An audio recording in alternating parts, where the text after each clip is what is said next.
Education അക്കാദമിയുടെ ഒരു പുതിയ വീഡിയോയിലേക്ക് സ്വാഗതം. വരുന്ന പരീക്ഷകൾക്കായിട്ട് PSC ബുള്ളറ്റിനിലെ കലയും സാഹിത്യവും എന്ന വിഭാഗത്തിൽ നടന്നിട്ടുള്ള ഏതാനും ചോദ്യങ്ങളാണ് ഈ വീഡിയോയിലൂടെ നോക്കുന്നത്. ചോദ്യങ്ങളിലേക്ക് കടക്കാം. 1962 ഏഷ്യൻ ഗെയിംസ് ഫുട്ബോളിൽ ജേതാക്കളായ ഇന്ത്യൻ ടീമിലെ പ്രധാന അംഗമായ തുളസീദാസ് ബലറാമിൻ്റെ ജീവചരിത്രമാണ് തുളസീദാസ് ബലറാം എ ബയോഗ്രഫി. ആരാണ് രചയിതാവ്? സുദീപ്ത ബിശ്വാസ്. 1962 ഏഷ്യൻ ഗെയിംസ് ഫുട്ബോളിൽ ജേതാക്കളായ ഇന്ത്യൻ ടീമിലെ പ്രധാന അംഗമായിരുന്നു തുളസീദാസ് ബലറാം. തുളസീദാസ് ബലറാമിൻ്റെ ജീവചരിത്രമാണ് തുളസീദാസ് ബലറാം എ ബയോഗ്രഫി. ഇത് രചിച്ചിരിക്കുന്നത് സുദീപ്ത ബിശ്വാസാണ്. ജി അരവിന്ദൻ്റെ എസ്തപ്പാനിൽ എസ്തപ്പാനായി അഭിനയിച്ചത് ആര്? രാജൻ കാക്കനാട്. രാജൻ കാക്കനാടാണ് ജി അരവിന്ദൻ്റെ എസ്തപ്പാനിൽ എസ്തപ്പാനായി അഭിനയിച്ചത്. വളരെയേറെ വിലപിടിച്ചതും പ്രശസ്തിയുമുള്ള ഈ വസ്ത്രകല കാശ്മീരികളുടെ സംസ്കാരത്തിൻ്റെയും സ്വത്വബോധത്തിൻ്റെയും പ്രതീകമാണ്. ലഡാക്കിൻ്റെ ഉയർന്ന പ്രദേശങ്ങളിൽ മാത്രം കാണപ്പെടുന്ന ഒരു പ്രത്യേക ഇനത്തിൽപ്പെടുന്ന ആടിൻ്റെ അടിവയറ്റിലെ രോമങ്ങൾ മുറിച്ചെടുത്ത് നിർമ്മിക്കുന്ന കമ്പിളി നൂലുകളാൽ കൈകൊണ്ട് നെയ്തെടുക്കുന്ന ആഡംബര വസ്ത്രങ്ങളാണിവ. ഏതാണ് ഈ വസ്ത്രകല? പഷ്മീന. വളരെയേറെ വിലപിടിപ്പുള്ളതും പ്രശസ്തിയുമുള്ളതാണ് ഈ പഷ്മീന വസ്ത്രകല. കാശ്മീരികളുടെ സംസ്കാരത്തിൻ്റെയും സ്വത്വബോധത്തിൻ്റെയും പ്രതീകമാണ്. ലഡാക്കിൻ്റെ ഉയർന്ന പ്രദേശങ്ങളിൽ മാത്രം കാണപ്പെടുന്ന ഒരു പ്രത്യേക ഇനത്തിൽപ്പെടുന്ന ആടിൻ്റെ അടിവയറ്റിലെ രോമങ്ങൾ മുറിച്ചെടുത്ത് നിർമ്മിക്കുന്ന കമ്പിളി നൂലുകളാൽ കൈകൊണ്ട് നെയ്തെടുക്കുന്ന ആഡംബര വസ്ത്രങ്ങളാണ് പഷ്മീന. ഇന്ത്യയിൽ അധികാരം കൈയാളുന്ന രീതിയും അതിൻ്റെ പ്രകൃതവും വിവരിച്ചുകൊണ്ട് പ്രമുഖ കോളമിസ്റ്റും എഴുത്തുകാരനുമായ ആകാർ പട്ടേൽ രചിച്ച ആദ്യ നോവൽ ആഫ്റ്റർ മിഷിഹ. ആഫ്റ്റർ മിഷിഹയാണ് പ്രമുഖ കോളമിസ്റ്റും എഴുത്തുകാരനുമായ ആഗേർ പട്ടേൽ രചിച്ച ആദ്യ നോവൽ. ഇന്ത്യയിൽ അധികാരം കൈയാളുന്ന രീതിയും അതിൻ്റെ പ്രകൃതവുമാണ് ഈ നോവലിൽ വിവരിച്ചിരിക്കുന്നത്. ഷർമിള ടാഗോർ സിനിമയിലേക്ക് പ്രവേശിച്ച സത്യജിത് റായ് ചിത്രം അപൂർ സൻസാർ. അപൂർ സൻസാറാണ് ഷർമിള ടാഗോർ സിനിമയിലേക്ക് പ്രവേശിച്ച സത്യജിത് റായ് ചിത്രം. പത്മശ്രീ ലഭിച്ച ആദ്യ സിനിമാ നടി. പത്മശ്രീ ലഭിച്ച ആദ്യ സിനിമാ നടി നർഗീസ് ദത്ത്. നർഗീസ് ദത്താണ് പത്മശ്രീ ലഭിച്ച ആദ്യ സിനിമാ നടി. ദ ഗ്രേറ്റ് അൺനോൺ എന്നും വിസാർഡ് ഓഫ് ദ നോർത്ത് എന്നും അറിയപ്പെട്ടിരുന്ന 19-ാം നൂറ്റാണ്ടിലെ Scottish novelist Walter Scott. Walter സ്കോട്ടാണ് ദ ഗ്രേറ്റ് അൺനോൺ എന്നും വിസാർഡ് ഓഫ് ദ നോർത്ത് എന്നും അറിയപ്പെട്ടിരുന്ന 19-ാം നൂറ്റാണ്ടിലെ സ്കോട്ടിഷ് നോവലിസ്റ്റ്. രണ്ടാം ലോക മഹായുദ്ധത്തിന് ശേഷമുണ്ടായ രണ്ടാം ഫെമിനിസ്റ്റ് തരംഗത്തിൻ്റെ അടിസ്ഥാന പുസ്തകമായി കാണുന്നത് ഫ്രഞ്ച് എഴുത്തുകാരിയായ സിമോൺ ദ ബൂവയുടെ പുസ്തകമാണ്. ഏതാണ് പുസ്തകം? The second sex. രണ്ടാം ലോക മഹായുദ്ധത്തിന് ശേഷമുണ്ടായ രണ്ടാം ഫെമിനിസ്റ്റ് തരംഗത്തിൻ്റെ അടിസ്ഥാന പുസ്തകമായി കാണുന്നത് ഫ്രഞ്ച് എഴുത്തുകാരിയായ സിമോൺ ദ ബൂവയുടെ പുസ്തകമാണ്. ആ പുസ്തകത്തിൻ്റെ പേരാണ് ദ സെക്കൻഡ് സെക്സ്. ആരാണ് ഈ സിനിമാ സംവിധായിക? കാൻ ചലച്ചിത്രമേളയിൽ തിരഞ്ഞെടുക്കപ്പെട്ട ആദ്യ കെനിയൻ ചിത്രമായ റഫീക്കിയുടെ സംവിധായിക. ഫ്രം എ വിസ്പർ ആദ്യ ചിത്രം. 28ാമത് കേരള അന്താരാഷ്ട്ര ചലച്ചിത്രമേളയിലെ സ്പിരിറ്റ് ഓഫ് സിനിമ ജേതാവ് വനൂരി കഹിയു. കാൻ ചലച്ചിത്രമേളയിൽ തിരഞ്ഞെടുക്കപ്പെട്ട ആദ്യ കെനിയൻ ചിത്രമായ റഫീക്കിയുടെ സംവിധായകയാണ് വനൂരി കഹിയു.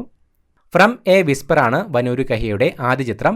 28ാമത് കേരള അന്താരാഷ്ട്ര ചലച്ചിത്രമേളയിലെ സ്പിരിറ്റ് ഓഫ് സിനിമ ജേതാവുമാണ് Wanuri Kahiu. The company of women എന്ന പുസ്തകം രചിച്ചത്. ദ കമ്പനി ഓഫ് വിമൻ എന്ന പുസ്തകം രചിച്ചത് ഖുഷ്വന്ത് സിംഗ്. ഖുഷ്വന്ത് സിംഗ് ആണ് ദ കമ്പനി ഓഫ് വിമൻ എന്ന പുസ്തകം രചിച്ചത്. ഈ എഴുത്തുകാരനെ തിരിച്ചറിയുക. ലീവ്സ് ഓഫ് ഗ്രാസ് ഇദ്ദേഹത്തിൻ്റെ കവിതാ സമാഹാരമാണ്. എബ്രഹാം ലിങ്കൺ വധിക്കപ്പെട്ടപ്പോൾ ഓ ക്യാപ്റ്റൻ മൈ ക്യാപ്റ്റൻ എന്ന പ്രശസ്ത കവിത രചിച്ചു. ആധുനിക കവി എസ്ര പൗണ്ട് ഇദ്ദേഹത്തെ അമേരിക്കയുടെ കവി എന്ന് വിശേഷിപ്പിച്ചു. വാൾട്ട് വിറ്റ്മാനാണ് ആ കവി. ലീവ്സ് ഓഫ് ഗ്രാസ് വാൾട്ട് വിറ്റ്മാൻ്റെ കവിതാ സമാഹാരമാണ്. എബ്രഹാം ലിങ്കൺ വധിക്കപ്പെട്ടപ്പോൾ ഓ ക്യാപ്റ്റൻ മൈ ക്യാപ്റ്റൻ എന്ന പ്രശസ്ത കവിത രചിച്ചത് വാൾട്ട് വിറ്റ്മാനാണ്. ആധുനിക കവി എസ്ര പൗണ്ട് വാൾട്ട് വിറ്റ്മാനെ അമേരിക്കയുടെ കവി എന്നാണ് വിശേഷിപ്പിച്ചത്. തമിഴ് ഇതിഹാസ കാവ്യമായ പെരിയ പുരാണം രചിച്ചതാര്?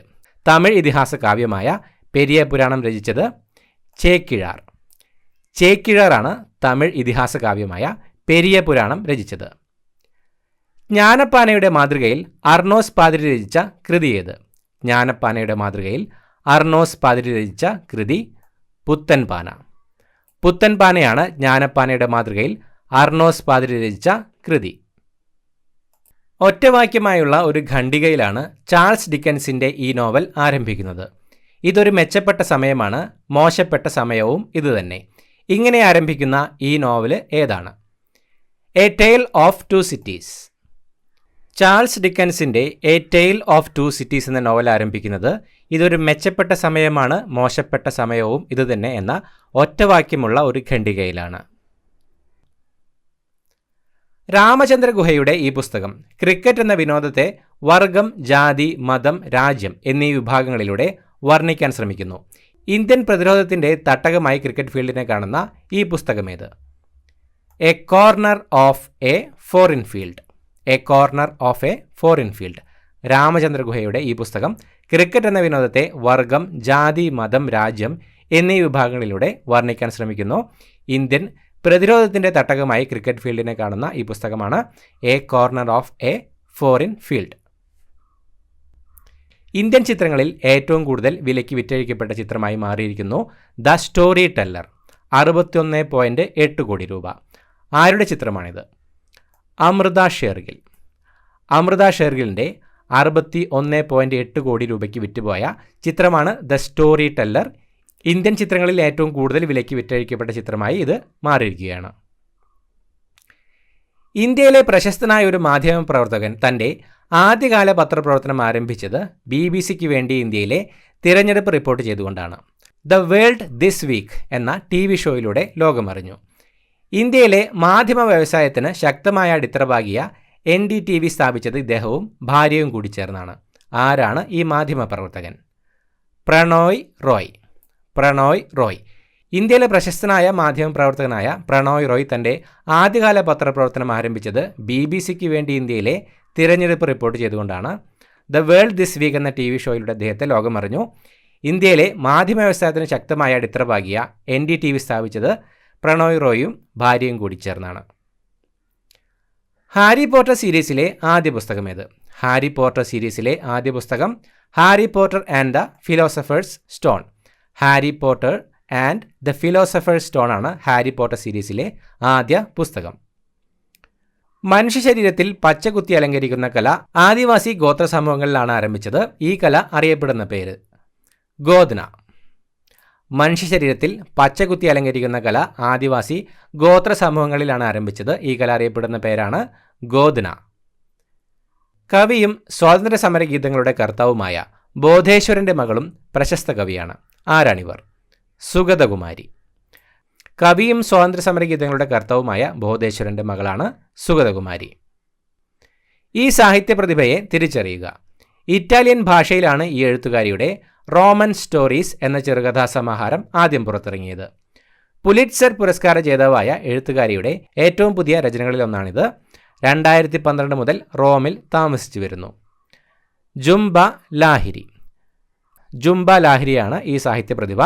ഇറ്റാലിയൻ ഭാഷയിലാണ് ജുംബ ലാഹിരി റോമൻ സ്റ്റോറീസ് എന്ന ചെറുകഥാ സമാഹാരം ആദ്യം പുറത്തിറക്കിയത്. പുലിറ്റ്സർ പുരസ്കാര ജേതാവാണ് ജുംബ ലാഹിരി. ഏറ്റവും പുതിയ രചനകളിലൊന്നാണ് റോമൻ സ്റ്റോറീസ് എന്ന ചെറുകഥാ സമാഹാരം. 2012 മുതൽ റോമിൽ താമസിച്ചു വരികയാണ് ജുംബ ലാഹിരി. മൈമുന എന്ന യാകാശം പോലുള്ള സ്ത്രീ ഏത് നോവലിലെ കഥാപാത്രമാണ്? മൈമുന എന്ന യാകാശം പോലുള്ള സ്ത്രീ ഏത് നോവലിലെ കഥാപാത്രമാണ്? ഖസാക്കിൻ്റെ ഇതിഹാസം. ഖസാക്കിൻ്റെ ഇതിഹാസം എന്ന നോവലിലെ കഥാപാത്രമാണ് മൈമുന എന്ന യാകാശം പോലുള്ള സ്ത്രീ.